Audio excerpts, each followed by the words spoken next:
सर्दियों में पत्तियों पर पाला जम जाता है, उससे भी जो पोटास है वो एक रक्षा कवच के रूप में कार्य करेगा। तो सरसों की फसल में नमी ज़्यादा है तो आप सिंचाई मत करिए, क्योंकि नमी में यदि आप सिंचाई कर देंगे तो किसान भाइयों आप देख रहे हैं कि ये सरसों का खेत है और यह पूरी तरह से फ्लावरिंग स्टेज में है। तो हमें इस सरसों में कौन कौन से कार्य करने हैं, कौन कौन से कार्य नहीं करने।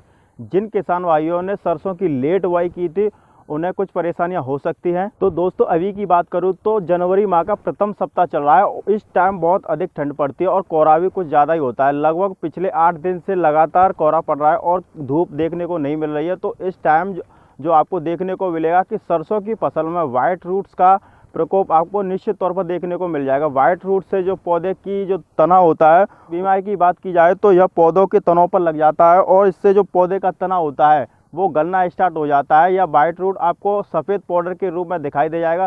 तो दोस्तों यदि आप हमारे चैनल पर पहली बार आए तो कृपया करके चैनल को सब्सक्राइब कर लें, पास वाले बेल आइकन को प्रेस कर लें क्योंकि अगली वीडियो का नोटिफिकेशन मिल जाए। तो दोस्तों अब बात करेंगे फूल से फलियां बनते समय हमें मात्र सिर्फ 250 रुपये खर्च करके आप सरसों की फसल से एक शानदार और बढ़िया उत्पादन ले सकते हैं। क्योंकि यदि आप सरसों की फसल में शुरुआत से लेकर ही अच्छी प्लानिंग करेंगे, सही समय पर सही सिंचाई करेंगे, सही खाद का इस्तेमाल करेंगे, तभी आप एक बढ़िया और शानदार उत्पादन ले सकते हैं। दोस्तों हमने पहले पानी पर सभी जरूरी पोषक तत्व लगाए, जिसके कारण आप देख रहे हैं कि पौधे में अधिक से अधिक फलियां निकल रही हैं। जिस खेत में जितनी ज़्यादा ब्रांचेज निकलेंगे उतना ही ज़्यादा हमें उत्पादन मिलेगा। और दूसरा कार्य आप ये कर सकते हैं कि जब भी आपकी सरसों की फसल 50 दिन की हो जाए तो आपको दूसरी सिंचाई करनी है। तो किसान भाइयों हमें दूसरा पानी लगाते समय कुछ चीज़ों को ध्यान में रखना चाहिए। क्योंकि जिन किसान भाइयों की मिट्टी रेतीली है, भारी है, चिकनी मिट्टी है, तो सरसों में पानी मिट्टी के अनुसार ही लगाया जाता है।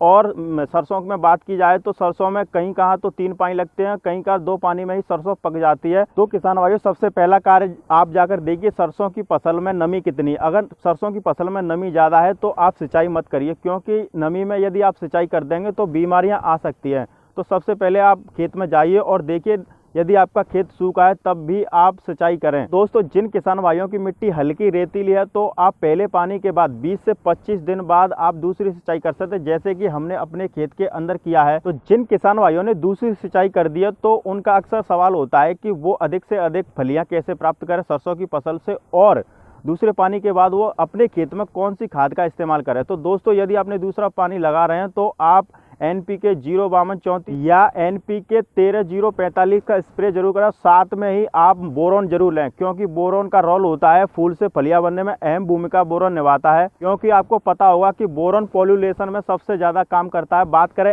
NPK 13045 की तो इसमें 13% नाइट्रोजन हो गया, जो कि पत्तियों से पौधे में नाइट्रोजन की डेफिशिएंसी होगी तो पत्तियों के द्वारा पौधे को पूर्ति हो जाएगी और इसमें पोटास की भी पूर्ति हो जाएगी। पोटास सरसों की फसल में अहम भूमिका निभाता है, क्योंकि जो पोटास में जो सरसों में दाने का भराव होता है वो बहुत ही अच्छा दाने का भराव होगा और जो दाने की क्वालिटी होगी वो बहुत ही अच्छी होगी। और पोटास साथ ही ठंड व पाले से, यानी जो सर्दियों में पत्तियों पर पाला जम जाता है उससे भी जो पोटास है वो एक रक्षा कवच के रूप में कार्य करेगा। तो आप पोटास के लिए NPK 05234 या NPK 13045 किसी एक का इस्तेमाल जरूर करें और साथ में बोरोन का इस्तेमाल करें, क्योंकि जो बोरोन होता है वो फूल से फलियां बनने में बहुत ही सहायक होता है। तो इस प्रकार आप सरसों की फसल में जरूरी कार्य कर सकते हैं, इससे आप एक बढ़िया और शानदार उत्पादन ले सकते हैं। तो दोस्तों आज का वीडियो आपको कैसा लगा कमेंट में जरूर बताएं। वीडियो पसंद आई है तो वीडियो को लाइक करें, चैनल को सब्सक्राइब करें। जय जवान जय किसान।